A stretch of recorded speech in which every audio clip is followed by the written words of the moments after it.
Hello students, let us see the solution of assignment of lecture 2 of topic function. ठीक है, first question हमें domain निकालना है ना। फर्स्ट क्वेश्चन का जो फर्स्ट पार्ट है उसमें हमें डोमेन निकालना है। तो इसमें क्या है, लॉग के अंदर क्या है, ये एक्सप्रेशन है that must B positive, what ever the quantities inside the log that must B positive. ठीक है, अब इसको सॉल्व करेंगे, ये लॉग इनइक्वलिटी बन गया। अब लॉग हटाएंगे, 10 की पावर 1 होगा, साइन चेंज नहीं होगा। और यहाँ पे जबकि 10 से कम आ गया, इसका मतलब 0 से ज्यादा करने की जरूरत है, क्योंकि निगेटिव जा सकता है 10 से कम में। ठीक है, तो 0 से ज्यादा कर दिया। अब दो इनइक्वलिटी सॉल्व कर लिया और फिर बाद में इंटरसेक्शन निकाल लिया, है ना। इसको वीवी कर्व से सॉल्व कर लिया।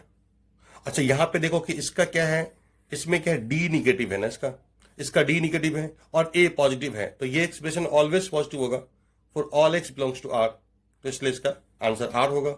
और इसका तो आर और इसका इंटरसेक्शन लेना पड़ेगा, क्योंकि दोनों कंडीशन होनी चाहिए, तो फिर आपको ये आंसर मिल जाएगा। आर और एनी सेट का इंटरसेक्शन दिस, ये सेट बन जाएगा।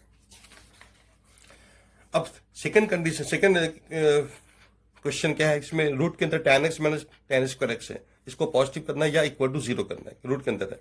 अब tan x को t मान लिया तो ये ऐसा बन गया, लगा दो इसमें वेवी कर्व मेथड। ठीक है, तो आपका आंसर ये आ जाएगा। ठीक है, फैक्टर करने के बाद वेवी कर्व मेथड। अब ये tan x आ गया t की जगह पे, t की जगह tan x पुट कर दिया हमने। ठीक है, अब ये बन गया ट्रिग्नोमेट्रिक इनइक्वालिटी। अब इसको रिवाइज करने की जरूरत है आपको। ठीक है, अब देखो tan x का पीरियड पाई होता है ना, तो हमने बताया था सब पीरियोडिक फंक्शन में कि एक ऐसा इंटरवल हो जिसका लेंथ पीरियड के बराबर हो जाए। तो हमने लिया -π/2 से π/2, tan ये केस में लेना चाहिए, तभी कंप्लीट ग्राफ मिल जाएगा आपको। तो ये है इंटरवल ऑफ लेंथ पाई जो कि पीरियड है। अब उसमें सॉल्यूशन निकालो, फिर उसमें nt ऐड करना होता है, nπ ऐड करना होता है। क्लियर है। अब ग्राफ से दिखोगे कि tan x की वैल्यू 1 कब होता है, 1 होता है। tan x की वैल्यू देखो 1 कब होता है, जब π/4 पे, π/4 एंगल पे, और 0 0 पे होता है। तो इसके बीच में लोगे तो आपके वैल्यू क्या मिलेगा, 1 से 0 के बीच में वैल्यू, क्योंकि tan का वैल्यू है ना, tan का वैल्यू y कोऑर्डिनेट होता है फंक्शन का वैल्यू। तो ये हाइट आपका 0 से 1 के बीच में आ गया, तो करेस्पॉन्डिंग वैल्यू ऑफ x हो गया 0 से π/4। ये आपका सॉल्यूशन बन गया इस साइकिल में। और फिर इसमें nt ऐड करेंगे तो nπ ऐड कर देंगे। ठीक है, तो ये आपका डोमेन बन जाएगा। तो इसका बेस्ट वे लिखने का तरीका यह है कि आपको ऐसा लिखना चाहिए, यूनियन सिंबल, जहां पे n क्या, एनी इंटीजर, और उसके बीच उसके बाद ये इंटरवल लिख देना चाहिए। ऐसा हो गया। अब इसका मतलब क्या होता है, जैसे आप n का वैल्यू 0 पुट करोगे तो क्या मिलेगा, 0, π/4 आ जाएगा, ये इंटरवल आ गया। 1 पे क्या मिलेगा, 1 पुट करोगे तो पाई, पाई प्लस π/4, ये इंटरवल आ जाएगा। फिर आप क्या करोगे, 2 पुट करोगे तो 2π, 2π प्लस π/4। इस तरह से आपको अलग अलग इंटीजर पे बहुत सारे इंटरवल्स आ जाएंगे और सबका यूनियन करना होता है, सबका यूनियन, ये आपका डोमेन बन गया। ठीक है, थर्ड पार्ट में क्या है कि एफ एक्स दिया हुआ है, रूट के अंदर जो एक्सप्रेशन है, यहां भी क्या करेंगे, सबको कर देना इक्वल टू 0 करेंगे। अब ये 2 की पावर 1 माइनस एक्स है, तो ऐसा हो गया। अब हम लोग 2 की पावर एक्स से इधर मल्टीप्लाई करें, ये क्वांटिटी पॉजिटिव ऑलवेज, तो इसको आप मल्टीप्लाई कर सकते हैं, डायरेक्शन चेंज नहीं होगा। तो ऐसा बन गया, इसको टी मान लिया, फिर सॉल्व करके लिख के आ गए टी का वैल्यू वेवी कर्व मेथड से, और फिर 2 की पावर एक्स का वैल्यू टी की जगह 2 की पावर एक्स रखा, 1 से 2 किया और लॉग ले लिया, आपका आंसर आ गया। ये डोमेन हो गया। ठीक है, फोर्थ पार्ट में क्या है, रूट के अंदर cos x माइनस हाफ है। ठीक है, इसको गर्दन इक्वल टू 0 करना है, और ये जो एक्सप्रेशन है गर्दन इक्वल टू ग्रेटर देन 0 होना चाहिए। ये 0 नहीं हो सकता, ये है ना, क्योंकि रूट नीचे है, तो केवल पॉजिटिव होना चाहिए। रूट के अंदर एक्सप्रेशन है, ये एक्सप्रेशन पॉजिटिव होना चाहिए।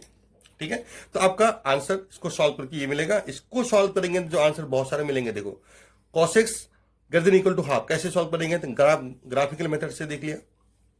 ठीक है, अब ये y is equal to half line है, तो हमें इसकी वैल्यू से ज्यादा चाहिए। इसका मतलब है इसका ग्राफ इसके ग्राफ से, यानी y is equal to half से ऊपर होना चाहिए। तो देखो ये सब ऊपर ग्राफ है ना, ऐसे तो पूरे नंबर लाइन में बहुत सारे इन्फिनाइट इंटरवल्स आ जाएंगे। ठीक है, क्लियर हो गया। तो अब यहां पे क्या किया जाए, तो अच्छी बात यहां पे यह है कि इसका जो डोमेन है -1/6 से 6, और फिर हमें बाद में इंटरसेक्शन लेना है। तो ऐसा क्यों नहीं किया जाए कि इतने ही पार्ट में हमें इससे ज्यादा तो जाना ही नहीं है, क्योंकि इंटरसेक्शन में इससे ज्यादा नहीं हो सकता। क्लियर है, ए और बी सेट का इंटरसेक्शन किसी भी सेट से का सबसेट ही होगा। क्लियर है, किसी का सुपरसेट नहीं हो सकता। तो इसीलिए मैं इसी रीजन में इसका आंसर निकाल लेता हूं। तो इस रीजन में ग्राफ को देखो, बाकी रीजन में ग्राफ मत देखो। क्लियर है? तो आप ग्राफ देखो, -1/6 कहाँ होगा, ये यहां पे हाफ है ना, तो -5/3 पे हाफ होता है कॉस की वैल्यू, आप देख सकते हैं। तो इसकी वैल्यू 3.14 रखने के बाद पाई का वैल्यू ये आता है। तो इससे तो बहुत ज्यादा है, -1/6 आगे है। क्लियर है? और यहां पे ये है तो 6.28 2 पाई, जहां पे 1 होता है, और हाफ आता है 5/3 पे, जो कि लगभग इतना है। तो इसका मतलब बीच में कहीं है 6 यहां पे है। क्लियर है? अब यहां से यहां तक देखो कि ग्राफ, कॉस का ग्राफ ऊपर कब है, कॉस का ग्राफ ऊपर ये यहां से आता है ना ग्राफ, देखो ये इस लाइन से ऊपर ये ग्राफ है। तो यानी यहां -1/6 से π/3, और फिर 5π/3 से 6, ये रीजन में आपका आंसर हो जाएगा। तो ये रीजन यहां भी आ गया और इसका ग्राफ भी इससे ऊपर चला गया। क्लियर? दोनों काम हो गया। इसका मतलब ये आपका आंसर हो जाएगा। ठीक है? तो ये वैल्यू जहां हाफ हो रहा है कॉस की वैल्यू, उसको इंक्लूड करना है। क्लियर है? लेकिन ये सब दोनों एक्सक्लूडेड है, तो आपका आंसर ऐसा हो जाएगा। ओपन इंटरवल में आ पाएगा, ये ओपन इंटरवल में आएगा, 6 भी ओपन इंटरवल में आएगा। ठीक है? इस तरह से आपका आंसर आ जाएगा। फिफ्थ पार्ट में क्या है, log of x - 1 by base 0.4, और ये अब इसको मैंने फैक्टर कर दिया तो ये बन गया ऐसा। क्लियर है? ये जो भी लॉग के अंदर है expression, that must be equal to 0।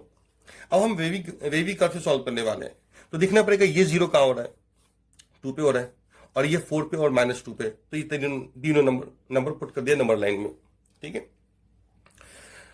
अब देखो 4 से आगे सपोज हम 5 ले लिया, अब 5 हमें जानना, साइन जानना है, 5 पे साइन क्या बनेगा। तो देखो 5 रखोगे यहाँ पे, 5 - 1 4 आ जाएगा, यहां पे मैंने दिखाया आपको। तो log 4 बेस 0.4 क्या होगा, ये नंबर है 1 से बड़ा लेकिन बेस है 1 से कम, तो वैल्यू निगेटिव में आएगा। ये लॉग में ये प्रॉपर्टी मैंने बताया है। ठीक है? निगेटिव आएगा। और 5 - 4 5 + 2 पॉजिटिव है, तो फाइन ओवरऑल क्या हो जाएगा, निगेटिव आ गया। तो ये निगेटिव आ गया। और 4 आया कहां से, यहां से, ऑड पावर है, साइन चेंज होगा। ये -2 यहां से मिला, उसका भी पावर ऑड है ना, पूरे लॉग का पावर ऑड है, यहां भी साइन चेंज होगा। फिर -2 यहां से पावर ऑड है, साइन चेंज हो जाएगा। इस तरह से आपका। और एक चीज और ध्यान रखना है कि लॉग के अंदर x - 1 है, तो x की वैल्यू 1 से ज्यादा ही लेना है आपको, 1 से कम लेना नहीं है। क्लियर है? तो इसलिए यहां पे है पॉजिटिव, लेकिन इसको नहीं लेंगे क्योंकि ये 1 से बहुत पीछे है। हमें 1 से आगे सारा आंसर लेना है, और वहां इसकी वैल्यू पॉजिटिव भी होना चाहिए, 0 भी हो सकता है। तो इसका मतलब इसीलिए हमें इधर से इधर लेना है। और चूंकि ये -2 और 4 पे 0 डिनोमिनेटर 0 हो रहा है, इसलिए दोनों को नहीं लेंगे, इसलिए हमने बबल कर दिया है, इसको लेना ही नहीं है। तो यहां से आपका आंसर ये हो जाएगा आपको। ठीक है? आपका आंसर है। नेक्स्ट 6th पार्ट में क्या है कि ये आपका लॉग रूट के अंदर expression, that must B positive या 0। अब हम देखना है कि ये वैल्यू पॉजिटिव या 0 कब हो रहा है। क्लियर है? यहां पे देखो कि x का पावर जितना भी ऑड वाला टर्म है, उसका साइन है, उसका कोफिशिएंट नेगेटिव है, सामने माइनस है। इसका मतलब, और इवन पावर में कोफिशिएंट प्लस में है। तो अगर हम कोई निगेटिव नंबर पुट करते हैं, कोई भी निगेटिव नंबर, तो निगेटिव नंबर का पावर 9 निगेटिव हो जाएगा, और ये निगेटिव पॉजिटिव हो जाएगा।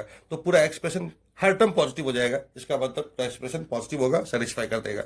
इसका मतलब है x का वैल्यू निगेटिव कुछ भी चलेगा, एनी नंबर जो निगेटिव हो वो चल जाएगा, वहां पे ये पॉजिटिव मिल जाएगा, डोमेन में आ जाएगा। पॉजिटिव साइड में 2 केस ले लेते हैं हम लोग, एक 0 से 1 और एक 1 से ज्यादा।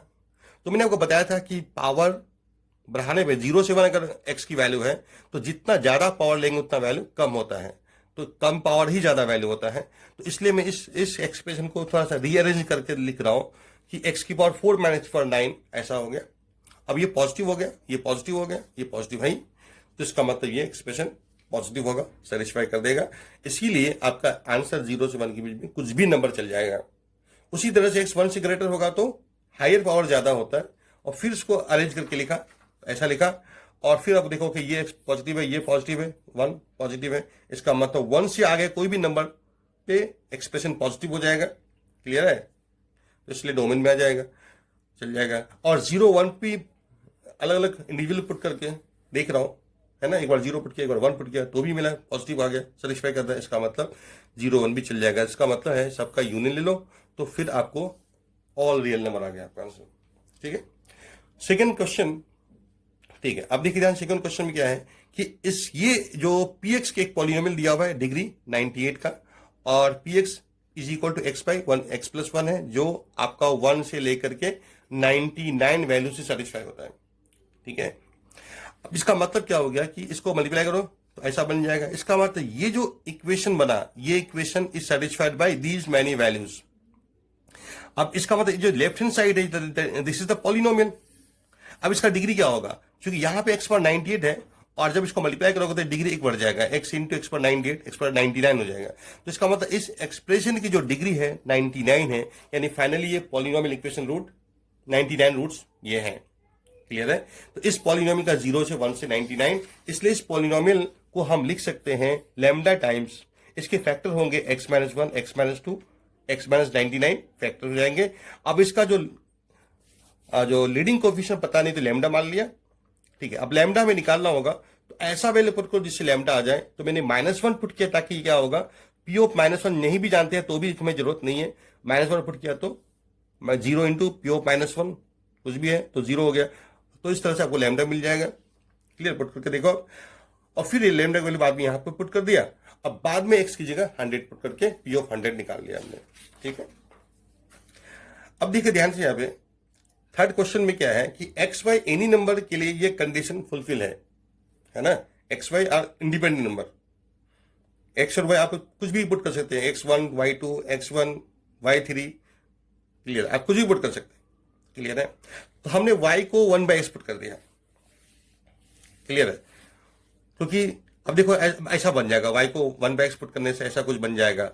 तो अब हमें एक्चुअल में ये एक रिजल्ट पता है ना, ये ऐसा पॉलिनोमियल इक्वेशन में अगर पॉलिनोमियल फंक्शन जी तो उसमें एक अगर ऐसा हो जाए तो फिर एक रिजल्ट पता होता है हमें। तो हमें चाहते, मैं कोशिश कर रहा हूं कि कहीं कहीं वैसा तो कुछ नहीं है। ठीक है, तो लेकिन एक एक्स्ट्रा टर्म आ गया जी ऑफ 1 माइनस 2।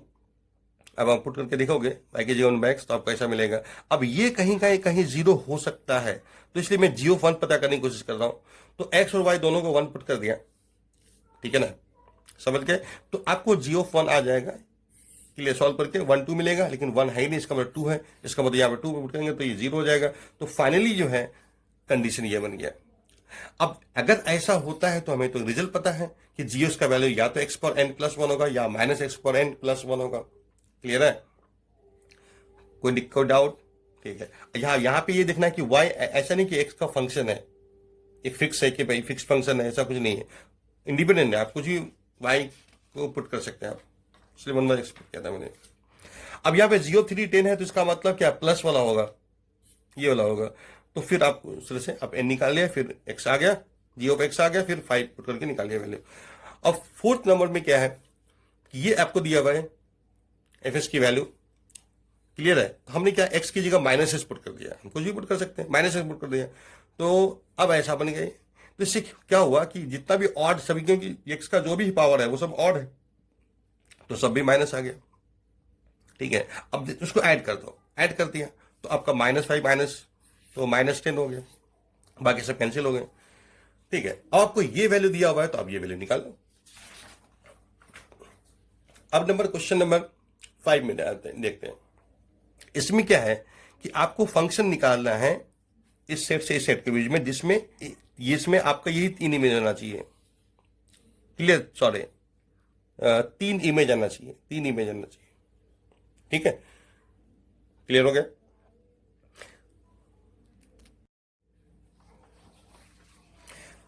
देखो ध्यान से, मान लो आपको दिया था ये 1 2 3 4 5 और ये 1 2 3 4 5। तो हमें ऐसा फंक्शन काउंट करना है जो आपको 3 इमेज दे, एग्जैक्टली 3 इमेज मिल जाए। क्लियर है? फंक्शन इस सेट से सेट के बीच है, केवल 3 इमेज आना चाहिए। अब देखो ध्यान से, यह है तो 5 नंबर, अब इसमें 3 एलिमेंट चाहिए। तो अब क्या करोगे, 5 C3 वैसे सेलेक्ट कर सकते हो। आपको कौन से 3 नंबर इमेज में चाहिए, समझ में आ गया आपको? कोई डाउट? तो हमने 5 C3 से पहले सिलेक्ट कर लिया कि भाई मान लो कि 2 3 4 चाहिए इमेज में। समझ में आ गया? ठीक है, अब हम ये वो सारे फंक्शन निकालेंगे जिसका इमेज में 2 3 4 आएगा और तीनों से इमेज आना चाहिए। क्लियर है? अब कोई क्या करेगा, भाई ये है, अब हम क्या बताया था कि इसके सारे एलिमेंट्स को जब भी फंक्शन काउंट करना है तो इसके सारे एलिमेंट को प्लेस समझ लो, इन सभी प्लेस को आप भरो ऑब्जेक्ट से। ठीक है, तो अब जितने तरह से भरेंगे उतने फंक्शन बन जाएंगे। क्लियर है। तो आपको क्या करेगा, 3 की पावर 5 कर देगा, हर प्लेस को 3 वे से भर सकते हैं आप, तो 3 की पावर 5 बन जाएंगे इतने फंक्शन। लेकिन इसमें दिक्कत क्या होगा कि 3 की पावर 5 में क्योंकि अब रिपीटेशन अलाउड है, तो अब हर प्लेस को सपोज अपने 2 से रख दिया, यहाँ भी 2 रख दिया, यहाँ भी 2 रख दिया, यहाँ भी 2, यहाँ भी 2, यहाँ भी 2, इसका मतलब इमेज में फिर 3 4 आएगा ही नहीं। क्लियर है, समझ में आ गया। इसलिए आप उस तरह से नहीं कर सकते। क्लियर, समझ में आ गया।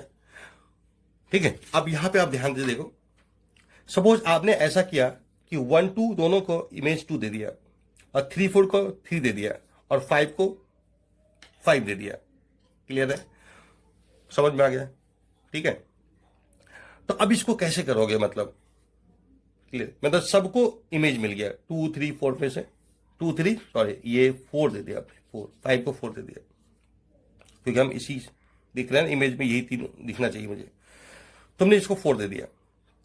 अब इसको कैसे करेंगे, मतलब तो इसको ऐसा करने के लिए भाई सर्टन करने, मतलब फिक्स करने के लिए सबको इमेज मिलना ही चाहिए।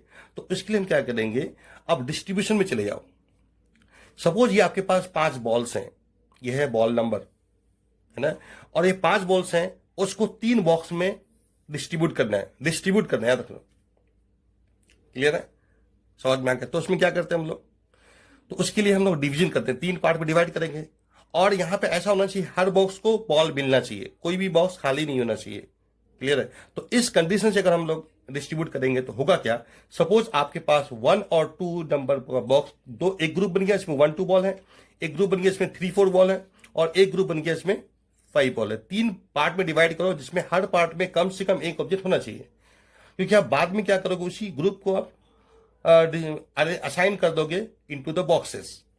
सपोज आपने इस ग्रुप को 2 नंबर बॉक्स में असाइन कर दिया, इसका मतलब हुआ कि 1 का भी इमेज 2 हो गया, 2 का भी इमेज 2 हो गया। सपोज 3 और 4 नंबर बॉल को हमने बॉक्स नंबर 3 में असाइन कर दिया, इसका मतलब 3 और 4 दोनों का इमेज 3 हो गया, और 5 नंबर का हमने बॉक्स नंबर 4 में रखा, तो इसका मतलब 5 का इमेज 4 हो गया। तो इसका मतलब क्या हो गया, सबको मिल जाएगा, क्योंकि बॉक्स खाली नहीं है। जब बॉक्स खाली नहीं होगा तो इसका मतलब हर बॉक्स में ऑब्जेक्ट क्या होगा, इसका मतलब हर बॉक्स को प्री इमेज मिला होगा। समझ में आ गया, इन्हें सब इमेज में आए होंगे। ठीक है, इसीलिए हम लोग क्या डिस्ट्रीब्यूशन करेंगे। तो अब इसमें प्लानिंग करना होता है कि किस तरह से करेंगे।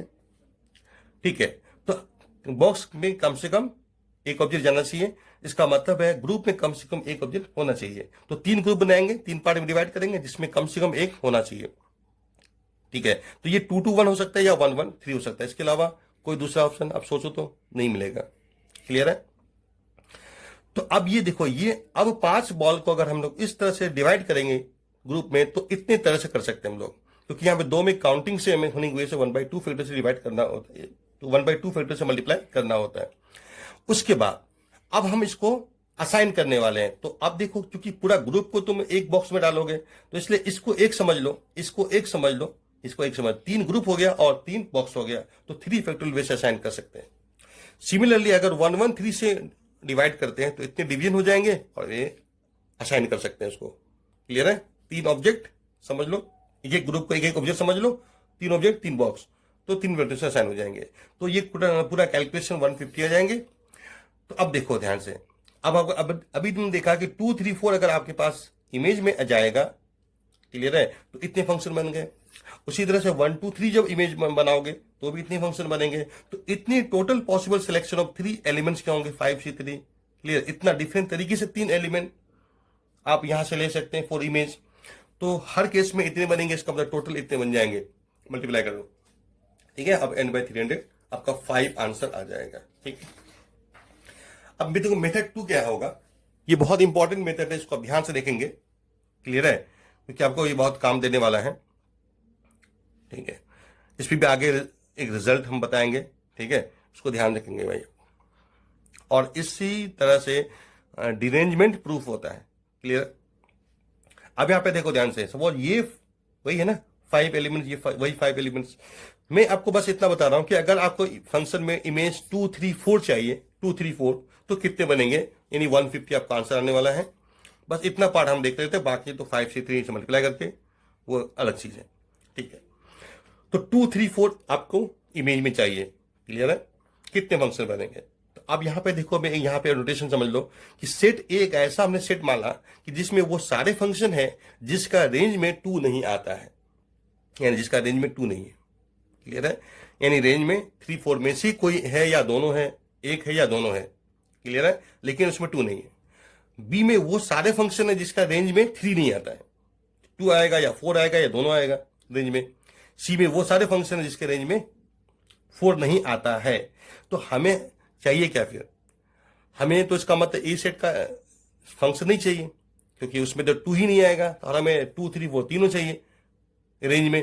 क्लियर है? इसका मतलब बी सेट का भी फंक्शन नहीं चाहिए, सी सेट का भी फंक्शन नहीं चाहिए। इसका मतलब दोनों तीनों के बाहर होना चाहिए, ऐसा फंक्शन जो ना तो ए में रहे, ना बी में रहे, ना सी में रहे। इसलिए A dash B dash C dash का इंटरसेक्शन में काउंटिंग करना है आपको।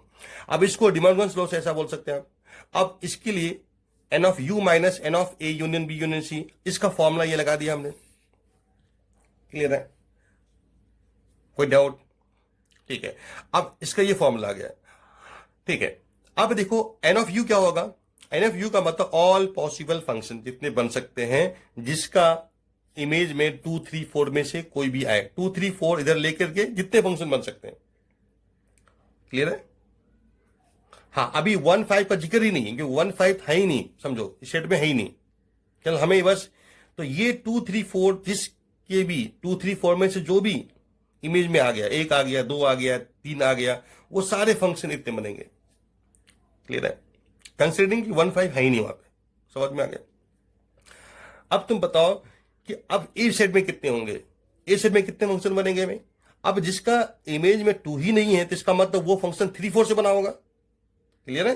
3 4 से बना होगा। यहां पे 3 4 लिया होगा आपने इस सेट में, 1 से लेकर 5, और इसमें 3 4 कितने बन सकते हैं भाई? हर प्लेस को भरने का तरीका कितना होगा? Clear? 2 wedge 2 wedge 2 wedge 2 wedge, हर प्लेस को भरेगा 2 वेज, तो 2 की पावर 5। उसी तरह से बी एन बी कितना होगा?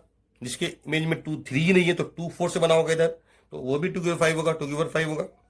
अब इसका क्या मतलब होगा? ए और बी दोनों में प्रेजेंट कौन होगा? जिसका रेंज में 2 भी नहीं है 3 भी नहीं है, इसका मतलब वो 4 से ही बना होगा। इस सेट में एक ही बन गया 4, और यहां पे 5 है, इसका मतलब 1 की पावर 5 हो जाएगा। फिर इसी तरह से 1 की पावर 5 1 की पावर 5, और जिसका इमेज में कुछ भी नहीं है, 2 3 4 कुछ भी नहीं है, खाली है, तो फंक्शन बनेगा ही नहीं, इसका मतलब ये 0 हो जाएगा। तो काउंट करके आप देखोगे 150 आ जाएगा आपके पास। ठीक है, समझ के चीज देख लो।